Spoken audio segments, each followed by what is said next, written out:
Thanks for joining us and welcome back to the Dinesh D'Souza Show. I'm Kyle Seraphin, and today we are talking to a guest that has a pharmaceutical angle. He wants to give you some white pills and make you understand what's happening, both the mechanics and what actions can be taken. Yesterday, we got a little deep into the history, going back to the 19-teens, the failure pre-World War I of the American Republic system, the skeleton that actually underpins our quote-unquote democracy, which I despise as a term. Today, we're going to be talking to Mike Howell, and Mike works for the Heritage Foundation. They're most interested in doing oversight in a meaningful way, and that's going to actually offer you a lot of hope. We ended the show yesterday with a discussion of hope. America is a place of hope, but it's also a place of hard work. The American values of self-reliance, of bootstrapping, and of pushing forward, making sure that the generation in front of you has a better outcome, even if yours is relatively miserable. That is the American experience. We're going to be talking about that again with Mike Howell, the executive director of the Oversight Project at Heritage Foundation. Stick around for that. You're going to learn something, I guarantee it.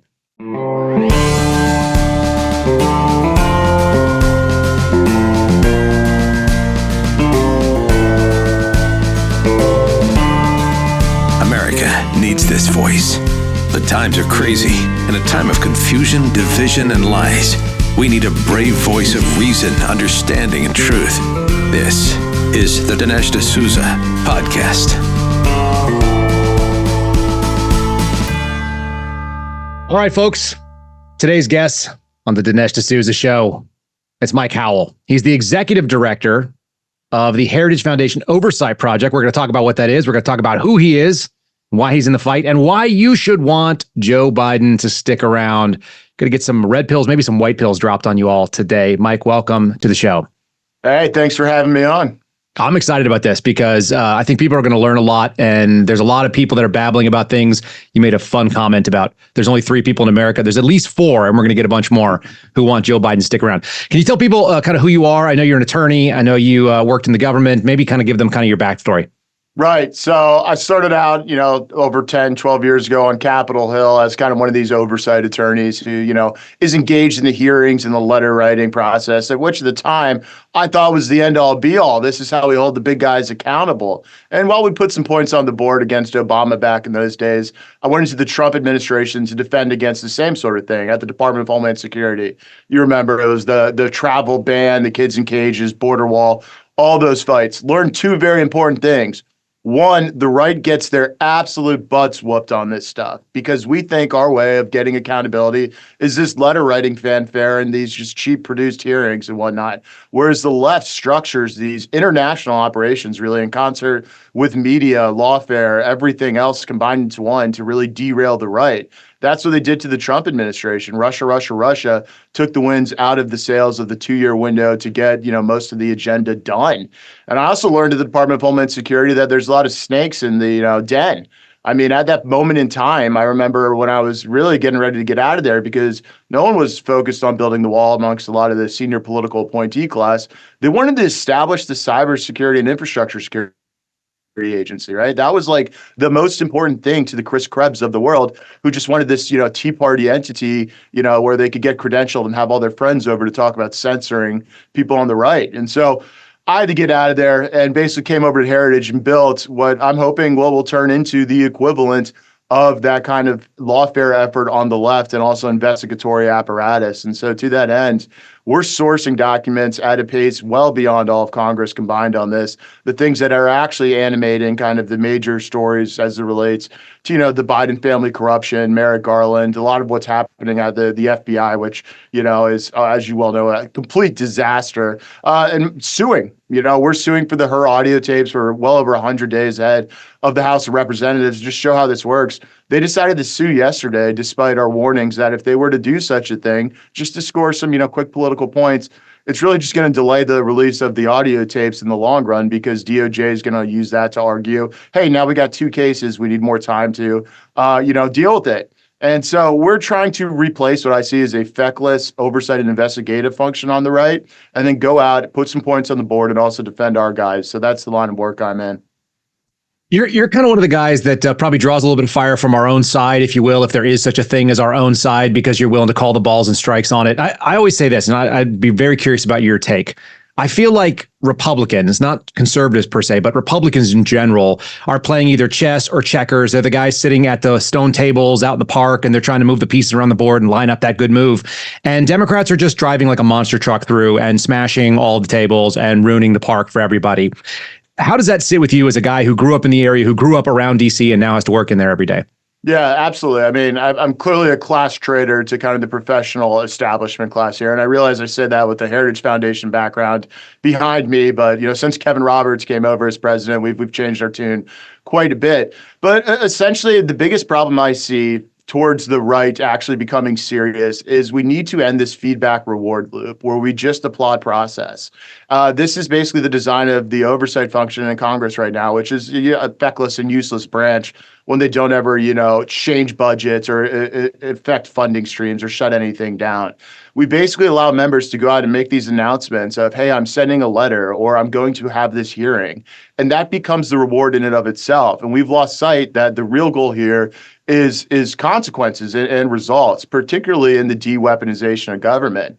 And we saw this election cycle, the past one where we were supposed to have a red wave, which obviously wasn't coming because they changed the election rules so much in 2020, that even when the right has control of an organ of government in the House of Representatives, the weaponization has gotten way, way worse because now there's this token opposition that lends some legitimacy to a check and balance on it. But in reality, it's an accelerant. This House of Representatives is accelerating what Biden is getting away with by continuing to fund it at every step of the way, because ultimately, and this is what it all came down to, Ukraine money was more important to them than was saving our own republic. And that was the trade-off Speaker Johnson made when he sacrificed, any border security in that deal, but also any actual cuts to end the lawfare. And then you get congressman going on TV saying, oh, we're going to defund them next time. You just wait. September 30th, we're going to defund it. And there's a whole news cycle. Hey, they're back. They're fighting. Oh, my gosh, they woke up. Let's go. And then 2 days ago, or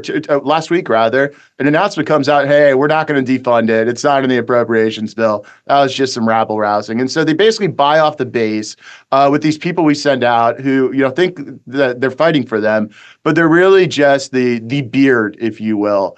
We send these guys out to pretend we're fighting, but it's back to business as usual. So the base, I think, has woken up to this. If you're on social media or any of the shows, even Fox News hosts are calling out the ineffectiveness of it. And so I think we're going to get over that first hurdle of fixing the reward cycle for our leadership class, and then we can really start fighting back. But we don't have the team to fight back right now. All right, I want to do a little bit of retrospective too. Yesterday, I talked about where I think some of the mechanics of the Republic kind of started failing. We kind of took apart the skeleton that exists, but you're a realistic guy and you're kind of a real world where the rubber meets the road kind of guy. When do you think the Republic got off track? And I'm curious, and why? Is it mechanical? Is it values? Where does it live? Right. This is a great question. I was really enjoying our kind of back and forth on this before. Okay, here's how thematically I'm going to give you one answer, then point to a couple times.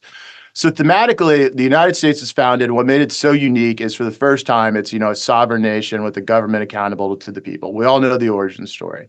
It was, designed at that time to be very protective in nature, due to our geography and, the diffuse amount of different colonies and states and power was supposed to be spread around. All of that. That's the origin story of the U.S. When do we really start to get away from it? Obviously, in the Wilson years, with the growth of the administrative state, we basically invented a new form of government. But then something else happened that changed the national psyche away from I'll call it a Washingtonian focus of, we're here to protect our people, stay out of foreign conflicts, and to really be a government in service and accountable to our own people. And I think that's when our elites, and it's not just elites of the United States, but due to pressure from other international points, basically decided that the highest end of the United States was to be a actor on world political stage. And I think this really blows up in the entry into World War I, which was based on a lot of lies. This is the same period where our government started lying to us on a massive scale. I mean, when we talk about the myth of the Lusitania being sunk as like a passenger ship, it was carrying arms to the Brits, basically a war that the U.S. people didn't want to get involved in. Our elites were subversively getting the United States involved in it and forcing our hand. The same thing happened for World War II.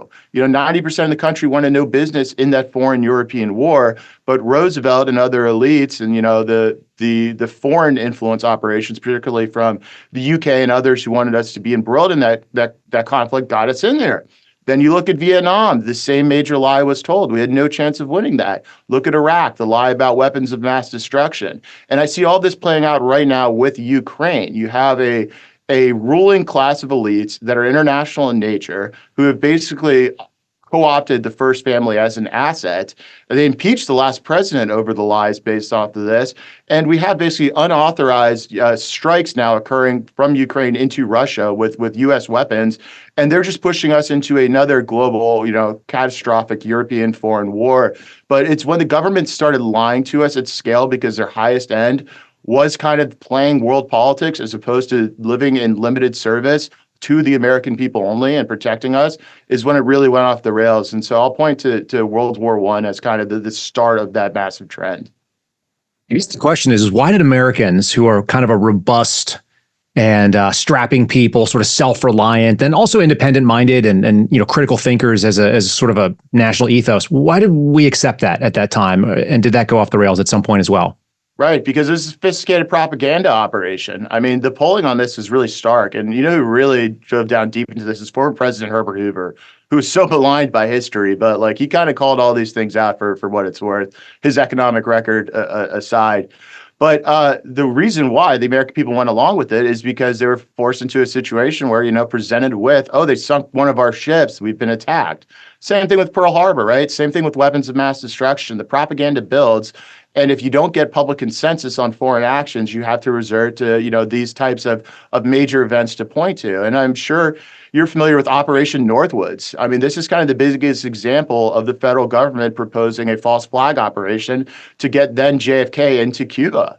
They wanted to blow up a passenger ship as a means to say, oh, look, things are heating up in Cuba. Now we need to go in there. The government's capacity to lie about major things, particularly events on the world stage, and particularly events where, our bravest men and, women who go over there and have to die on the basis of these lies. Those become the highest interest. And you see that in the House of Representatives now when we talk about the Uniparty.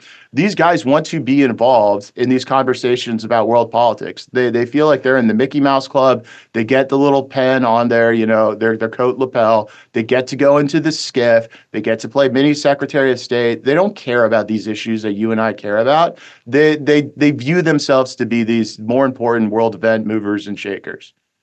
So I saw Jamal Bowman out there. He had a pretty catastrophic loss in his primary, but the things he was trying to talk about were ceasefire now, which is not really the purview of congressmen.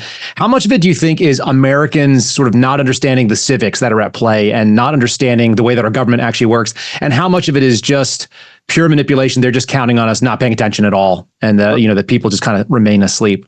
Right. So they've absolutely, over a period of decades now, have destroyed the civic fabric of this country where we can have an informed populace.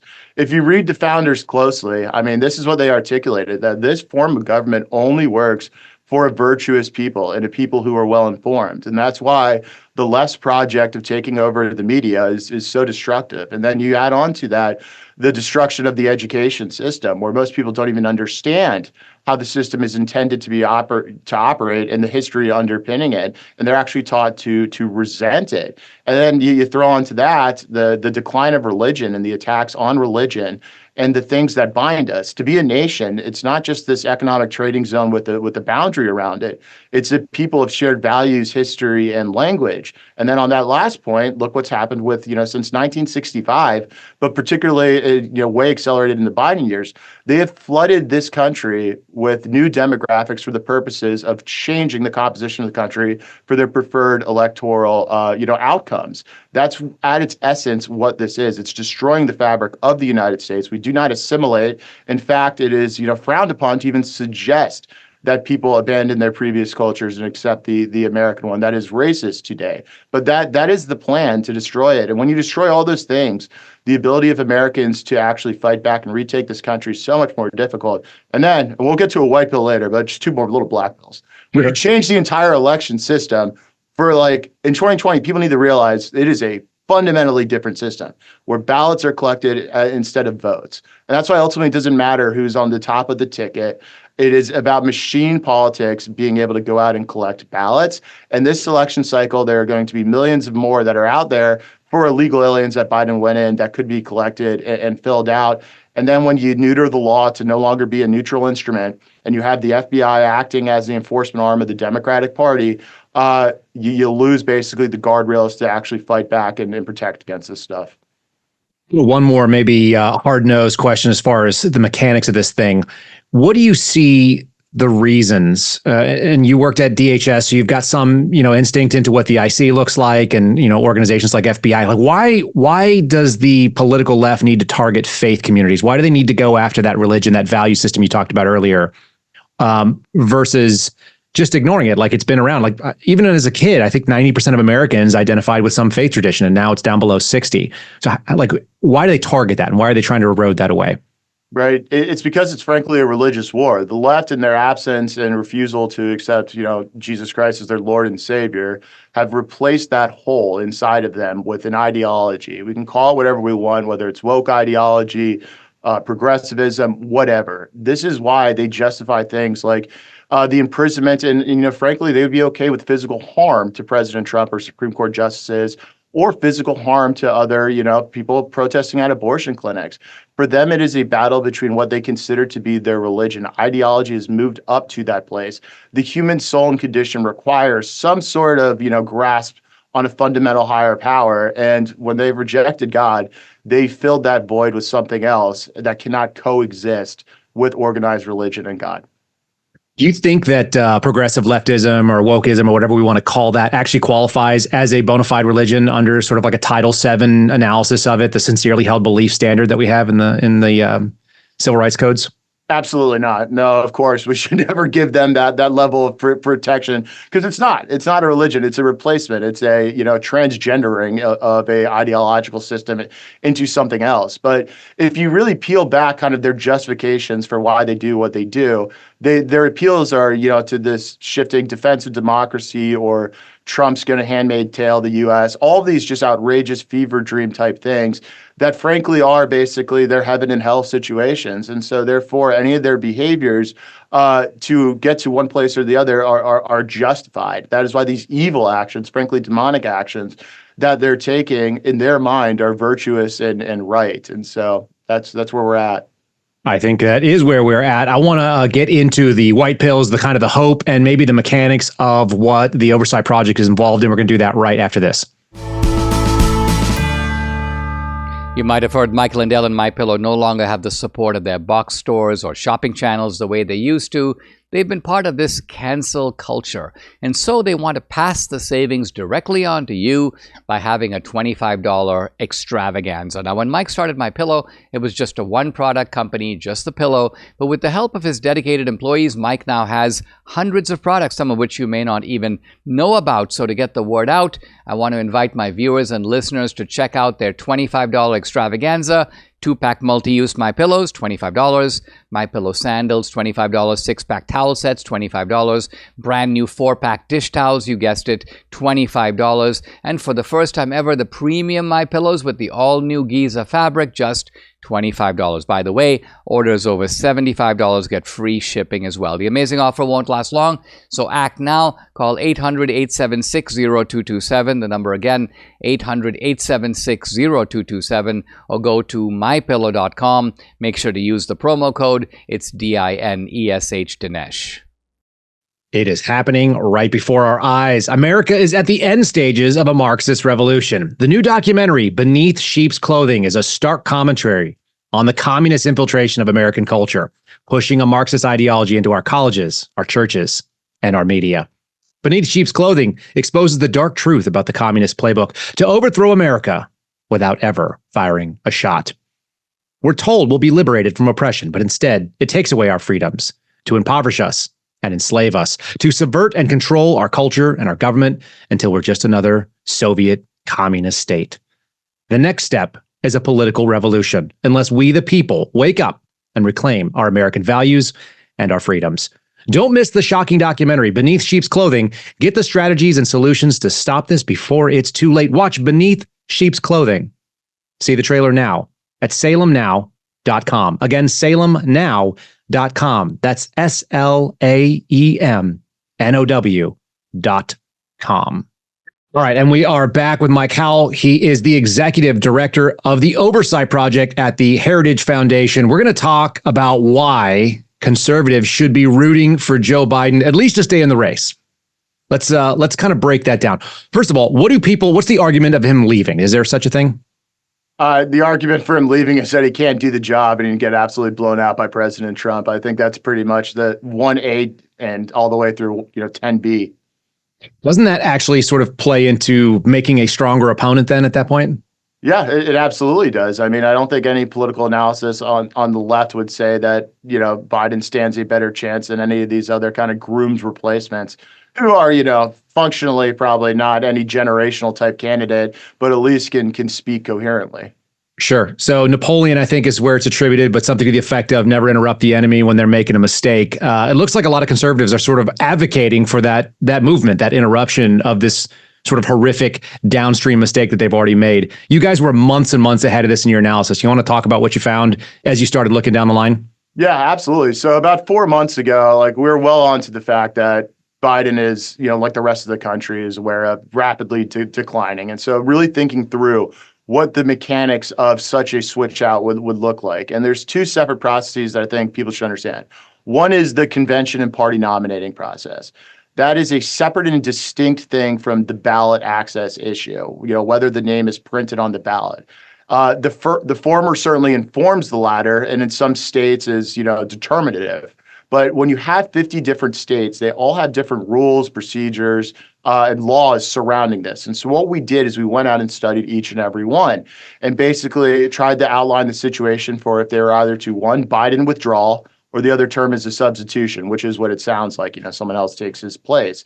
And the short of it is extraordinarily complex, and many states will have opportunities for litigation to ensure that a clean switch cannot be made. There are timeline issues. Like in Texas, it has to be 71 days out. In Maine, I think it's the second Monday of July if they want to do a withdrawal, fourth Monday if they want to do a substitution. In Nevada, you got to have it by the fourth Friday. And so think about this replicated over 50 states. Also, some of them have conditions. It's not just, hey, we've been trying to hide the fact that the emperor has no clothes. We want a new guy because we think we can win. There are actual reasons that have to be met. In a lot of these states, it is, incapacitated and completely unable to do the job. So it's really hard to imagine a scenario where Joe Biden admits that. And the secondary effect of, think of how many federal agents and officers, officials have made public or official statements supporting Joe Biden's mental fitness. And so then the House of Cards, if they were to admit that, it's not just Joe that goes down. You have a bunch of people who are forever tarnished by supporting that lie. And I'm not just talking about the media. I'm talking about people who hold security clearances and others who, frankly, will have shown themselves in any fair government to be completely unfit for service for supporting one of the biggest lies in American history. For me, just on the emotional level of that, that's got to be the biggest piece, that you're admitting not only tacitly that the last 3.5 years have been a joke that we all kind of knew, but maybe even that the candidacy in 2019, the basement campaign in 2020, all of those are inappropriate, that they were all a lie, and you're kind of owning all of it with one move. Aren't you also saying if you got to pull him out of the race that he probably can't actually even finish the term? Yeah, absolutely. You can't have your cake and eat it too. It's not like we're predicting he will be fully incapacitated by January 20th of next year. The whole country saw it. But let's tease out for a second what this actually looks like, because this is where it gets really interesting. Every state becomes a swing state at that point, because if you have to run as a write-in candidate, that fundamentally changes the operations. The changes that illegally happened in 2020, where we moved into ballot collection, think about how much easier it is to collect a Scantron ballot and just fill out a circle, or to do that on scale at 3 a.m. with a bunch of, boxes being dropped after the pipe breaks in Georgia. Now think if you had to switch that entire operation to then generating false ballots with a write-in name on it. You're going to have handwriting issues. It just makes the operation a lot more difficult. And so the white pill there is it limits their capacity to cheat substantially if they have to move to a write-in candidate. Also, there could be dueling write-in candidates. We think Hillary Clinton, if Michelle really wants it and Hillary really wants it, do you see a truce brewing there? I don't. You can see a lot of people being scorned if Kamala is passed over as a potential first half black president, or second half black president she would be, that wouldn't be okay with just voting for Hillary at that point. So Cornel West could become a name that gets tossed around. You could see how this could breed a lot of discontent over who the writing candidate would be, and their cheating operation would be made much more difficult by our litigation. A lot of what we see is this really unified left almost all the time. Like they're always marching forward, even if forward is against their own interest, they still do it. This cycle, I see something kind of fun with the story that's broken out in the support for Hamas, which is at odds with the support for Israel. We saw these factions actually going almost every rally, every fundraiser. There's a pro-Hamas segment that's out in the streets that are screaming about it. And they have this sort of Marxist smoothie of nonsense where the queers for Palestine are out there with the people that are worried about racism. I don't know how it works together. This would be like a much bigger faction driven, or maybe a bigger fissure in that party, but we don't normally see that. It's kind of an interesting opportunity, it seems like. Yeah, it absolutely is. I mean, the left's coalition is basically a top-down coalition of the uber wealthy, rich, and powerful, and then the bottom, where they try to create conflict and racial disunity and unite all these camps.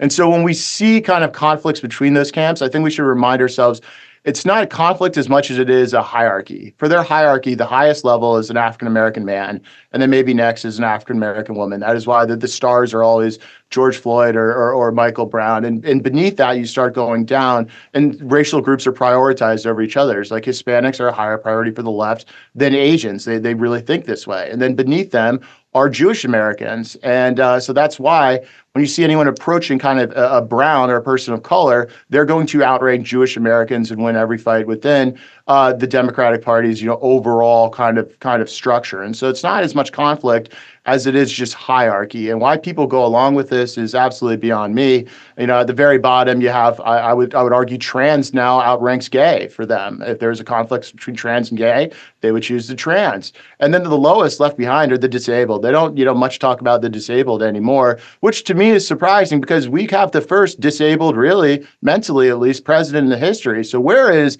the AARP? Where are the, disabled advocacy groups? They aren't even supporting Biden because, frankly, I think he's embarrassing a lot of seniors right now.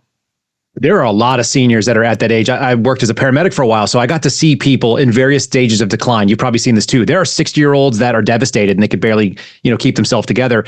And there are people in their 90s that are helping the 60-year-olds that are out there volunteering for Meals on Wheels, something I saw when I was in an emergency room. So that's a really interesting point, the disabled president moment. And we saw that pretty clearly at the end of that debate as they walked off the stage. Donald Trump basically fist bumped and then rolled out and jumped into a limo and went and did a rally. And Joe Biden basically got carted off in a wheelchair and had to go over to a Waffle House. So how much of this is, you guys have done the analysis, obviously. You're doing the hard work, which I think is what Republicans are pretty good at doing. They do the nuts and bolts. They go out there and gather the information.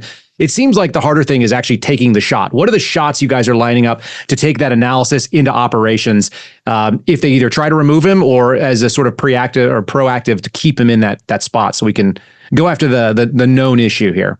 Right. So much of this is fact dependent, right? Like whatever their next move is will point us to the states that have the best options to react. And so we've kind of divided and war gamed out the situation as we see fit. I don't want to give Mark Elias a heads up as to what exact state that is, but I'll say we're focused in on about 5 or 6 that we think are absolutely right for this type of activity. But again, it all depends when they do it and how they do it for which state works best. But that's not the only play we're running right now. We're calling on state attorney generals and secretaries of states to discontinue this program that Biden's running right now, where he's using your taxpayer dollars for the whole of government to do the get out the vote effort for the Joe Biden reelection campaign.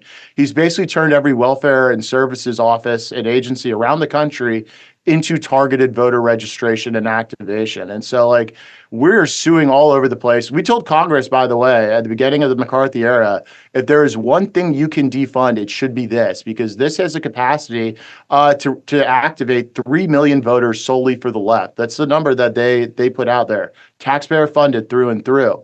For example, like in Michigan, they have these job sites, Small Business Administration. And so Biden's withheld all these trillions of dollars in programs that he wants to put out into the economy to juice it right before the election. And when those dollars and programs and everything hit constituents in a face-to-face manner via the government, it'll be in targeted deep blue areas where those same people are being activated to vote for Joe Biden. They're doing this in prisons very actively. Native American reservations. We caught them actually sending to the schools in the reservations packets for the kids to go home and beg their parents to vote for Joe Biden. And so their creativity in this is just insane. This is an Obama and Susan Rice program they're rolling out through the federal government. Republicans funded it about 6 times over, if my math's correct, despite us saying you're just going to, guarantee a rigged election if you do this. And so now secretaries of state can kick them out. We're hoping somebody steps up, but ultimately, it's action is in short supply on the right. And that's why we started a law firm basically to sue, because we can't rely on anyone else to do it. No, I think that checks out too, unfortunately, that if you want it done, you got to do it yourself. There's this sort of Isaiah 6:8 moment. It's like, who shall I send? And, Isaiah looks around. There's only one guy standing there in the cave. So you're up. And you guys are up there for Heritage. So good for you. I guess the question is, yesterday I proposed the idea that you don't get fat overnight. We didn't get messy overnight. You just talked about World War I or II, rather, and I just was kind of taking it back into the 19 teens. We've had 100-year, maybe only an 80-year slide into this mess. How long do you think it takes to get cleaned up? And what do you give our chances are? If you had to look in a crystal ball and start prognosticating or do the 538 numbers, where are your odds lay? And how do you feel about America as a country? Right. So I would say this election cycle is going to be too big to rig. That's the white pill. There is a limit to the capacity to cheat. Post-COVID, it's a little harder functionally for them to go out and collect ballots. Why? People aren't trapped in their homes. The address records are shoddy. It's just a more difficult environment. That being said, several advancements have been made by the left in their election rigging capacity. If I had to put a number on it, I would say that's around 5 to 6% that they can affect the number. Of course, if they wanted to go nuclear in a way that nobody would believe, who knows? Maybe they'll push that number up. But fundamentally, I think that is an overcomable number right now if you look at what's happening in the election cycle. And so should the election cycle go to conservative, steps need to be immediately made in 2 areas primarily. One is the border. I mean, let's look at the word democracy. Demos, people, crassy, rules, something like that. Never do Latin on the fly, but that's I do the same thing. They've changed the people of the country without the rule, right? In violation of the rule, they changed the people. And so we need to get back through a mass deportation program and a securing of the border that I think will preserve election integrity, where Americans can actually decide these elections themselves moving forward. And then second is basically the return to neutrality of the instruments of law and law enforcement. And so that is cleaning house and starting from complete scratch, not only at the FBI, but the intelligence agencies are really, they get away with a lot that we don't talk about as much as we talk about with the FBI. And I think it's once you fix those 2 things, you kind of return self-rule a little bit, or the potential for it. And now when we give the potential for it back to the people, the projects out of rebuilding education and civic understanding and national commonality are of such huge importance, as well as civil society and the restoration of religious life, which I think is coming back in the United States. And when you do all those things at once, I think you return to a people that want to be governed in the way that this country was designed to be. And so that's how I see the future after I take my white pill. I like the white pill. I like the pharmacy. Folks, if you're not familiar with this, there are all these little analogies that people have come up with after watching The Matrix, which I watched when I was a kid in high school. And you learn that there's a blue pill where you just go to sleep, a red pill that gives you, the reality of it, but it's kind of awful. The white pill makes you have a little bit of hope. So I appreciate a little bit of that hope. Let's throw one more wild card, because I want to throw this again and see what you think. I have this sense that the political left did not drive up to the cliff at 100 miles an hour with their foot pinned on the gas to not go over the edge. And that over the edge, that's why the screaming keeps happening about the decision of Trump v. USA, where they're talking about presidential immunity. They want Jack Smith to be successful. They were able to get a little bit by the goalie, let's say, out in New York. Do we see a reality of Donald Trump being put in either a state or a federal prison in any meaningful way? And if so, is there even a counter move to something like that? Yeah, well, first things first on whether they do it. I think we have to look at their track record, which is at every stage accelerating and going one step further. And the optics of this are so important for them. As you can see, it's just like their whole messaging machine concentrated on convicted felon, right? Or the mugshot, which blew up in their face. Yep. And so don't underestimate their need for symbolic type victories. And so what I think that means for Trump and potential prison is they want to see him in a jumpsuit or in cuffs or behind bars, even if it's momentarily, right? And I don't think they get that with just a house arrest. They need some sort of, humiliation event that they think, which actually will backfire because the people who want the humiliation event are the fever dream crazy ones who are on their side anyways. Yep. The middle of this country doesn't want to see that. And so that's where I see it ending up in the New York case is they're going to figure out a way to slap some cuffs on him and take a bad picture. Counter assault. Yes, we've put out the plan here and have been begging. Unfortunately, right now, the people with legal authority in this country are the United States Congress and states attorneys general. Congress, after the Trump verdict, came out and said, oh, we're really going to step up the oversight and investigations. And they haven't done that. And what we've been doing is explaining to the American people that there are things that Congress can do but won't do. And that's appointing a special legislative counsel that's taking all these powers the House has, and instead of just giving some funny gavels out to 4 guys to hold meetings once a week, why not hire somebody with the full power to go out and enforce subpoenas, depose them, and then, use the inherent contempt as necessary. Inherent contempt meaning arresting folks for noncompliance. Scale these efforts in an area of geographic diversity where all the lawfare is occurring. Do it in the areas where the election interference is occurring. Do it at scale. We're made to celebrate the announcement of a very late lawsuit yesterday against Merrick Garland, who frankly should have been, sued and held in contempt on day one of this Congress. And the real practical effect of that lawsuit is it undermines other ongoing litigation efforts that we're leading. And so we need to be screaming bloody murder to the American people that there are things Congress can do. They are not doing it. Do not celebrate the announcement of process and the lack of actual results. Let's actually celebrate beginning a fight back. Mike Howell, executive director over at the Oversight Project, and one of the guys that really gets it. I love hearing that you and I have the same sort of instinct that letters and process is not to be celebrated. We want outcomes at this point. Where can people support the work and what you're doing, and what's the best place to follow you? Absolutely. At Oversight PR, that's the letters PR, and then I'm at Howell Tweets for the PG-13 content. That's the PG-13. The more aggressive stuff is over at the Oversight PR. Mm-hmm.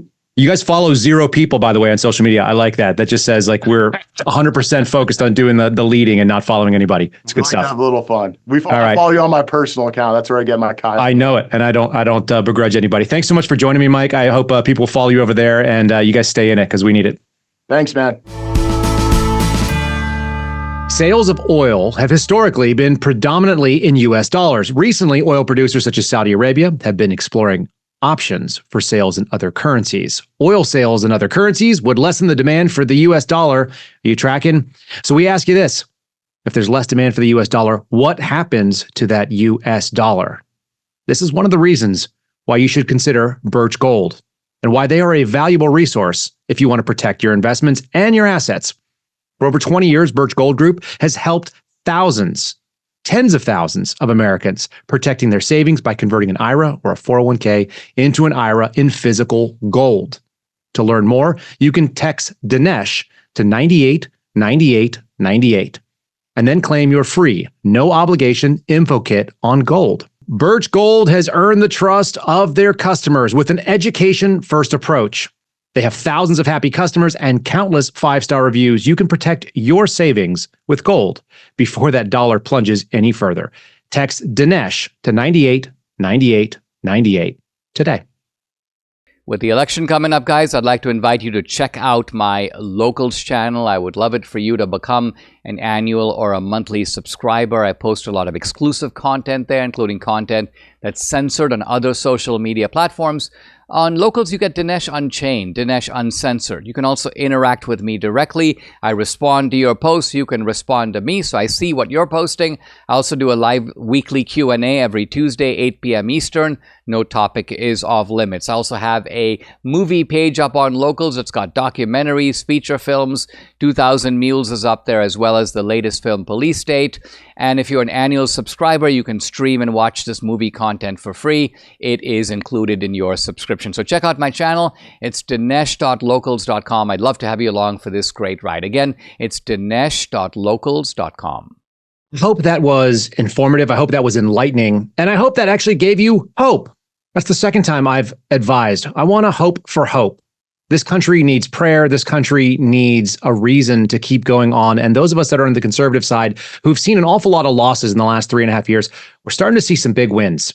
They're happening in the Supreme Court. They're happening in the news cycle. And they're happening because of these self-inflicted wounds that Democrats continue to take on. Voluntarily, by the way. No one said they had to run Joe Biden a second time. They decided to do it. And thankfully, they've gotten so far down. I think, as you heard from Mike, there's not an easy way for them to shift horses.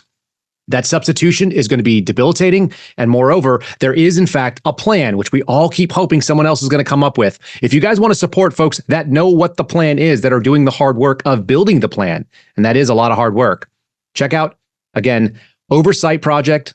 It's Oversight PR on the various social media platforms. I want to kind of shift gears a little bit and talk about why we want to keep Joe Biden where he's at. He gave a speech last night. It was absolutely atrocious. He did a disastrous debate performance last week. Everybody started buzzing. Even the New York Times came forward. Their editorial board said Joe Biden must be removed. You had folks down in the Atlanta Journal-Constitution, I believe it's called, and they were saying he deserves better than this. Well, I'm not really sure that he does. Going back to 1987, the man has been lying on the public stage and was unfit for the office of presidency in the 80s. He's still unfit today, even if he's holding it. But we've exposed these factions, these rifts, these fissures that we've never seen, at least not in my modern memory, of the left not being able to keep it together, to keep consensus.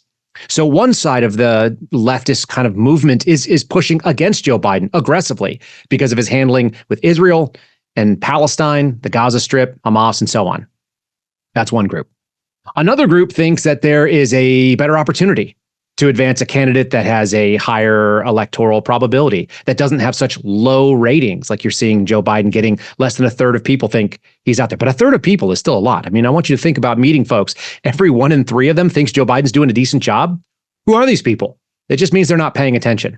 And luckily, that means that they're trying to compensate right now. So Joe Biden was marched out in front of a podium to a room that sounded basically empty based on the hollow echoes that I heard in the recordings. And he spoke to a teleprompter, shifting his eyes from left to right and left to right, looking like every bit the animatronic puppet that he seems to be. And he went right back to the playbook that Democrats think that they can win on. It's not a winning message, but it is their message. I actually have a pad of paper that sits next to me on my podcast desk here. And I write down on a regular basis whenever a new technique pops up. There's not very many techniques on here, folks. They go back to the same drawing board. They think that we need to have the gay agenda for all and that government should be involved in it. We just saw the wrap up of Pride Month. If you follow any social media, you saw that the ATF, who I was lambasting yesterday, the FBI, my ex-girlfriend, my former employer, marching in a pride parade in San Francisco where men were doing sex acts in public and doing public urination on each other. Just absolutely the lowest forms of debauchery, sort of end of empire type stuff. They also think that abortion for all is a winner. It's strange, as I saw pointed out by some pro-life advocates. All of the people that are 100% behind the abortion issue are all people that have already been born. But that's where Democrats are going to their well. They're also going to make the claim that everyone is racist, and Joe Biden did that in his speech as well. Racism is everywhere in America, and yet we should have an open border somehow and bring everybody in here so they can all be subjected to said racism. It's not logical. It doesn't make sense. Again, the party has many, many disagreements with itself. Usually they're able to overcome that with what we call cognitive dissonance. They just put that to the back and they keep marching forward. But now, for once, because the person that is leading them is so weak, so frail, and so unable to get his arms around this sort of coalition of the weird, he can't actually get them to hold together. It's not functional. And so we are seeing those cracks in a way that hadn't existed. And the last one, of course, is the open border. They've gone back to talking about how Donald Trump said the words black jobs, like somehow that is some inherently racist idea. Even though for all of American history, as wave after wave after wave of immigrant hit our shores, people from each ethnic group, from each location and country that joined in mass, they all found jobs in certain niches. There's a reason why the Irish filled up law enforcement ranks for so long. There's a reason why we think of people building the railroad across the entire continent. Many of them were Chinese. They came in here and they died. This is a thing that happened. Like, people come into this country. There is historical animosity between blacks and Irish. This has always been the way. People who come in at the bottom rung look at those who are one step above them and they envy and they are jealous of what they have. And it creates this natural enmity. That's okay. Those all actually shake out in the wash. You don't hear a lot of Irish people mad at black people simply because they are fighting for the same jobs. That changes over a period of generations. That's the American dream. That is the progress that continues to happen in real America. And the real progress is not one of trying to advance equality and DEI and all these other nonsensical things. The real progress of America is that our kids have it better, that they are more educated, more enlightened, more loving, and they have more opportunities than those who came before them. This is probably the first generation where my children are looking down the line and seeing less opportunity than before. But if we can follow things like what Mike said in the Heritage Project, this oversight idea, we can actually take some of the hard steps. There are hard steps in governments that can be done. It takes a lot of will, but mostly it takes knowing what it is and then taking the shot, not letting perfect be the enemy of good enough. It's one of the reasons that I love my wife so much. She has pushed me to do the thing that I do. And her answer was, look, you're not going to be great right off the bat. Republicans don't need to be perfect right now.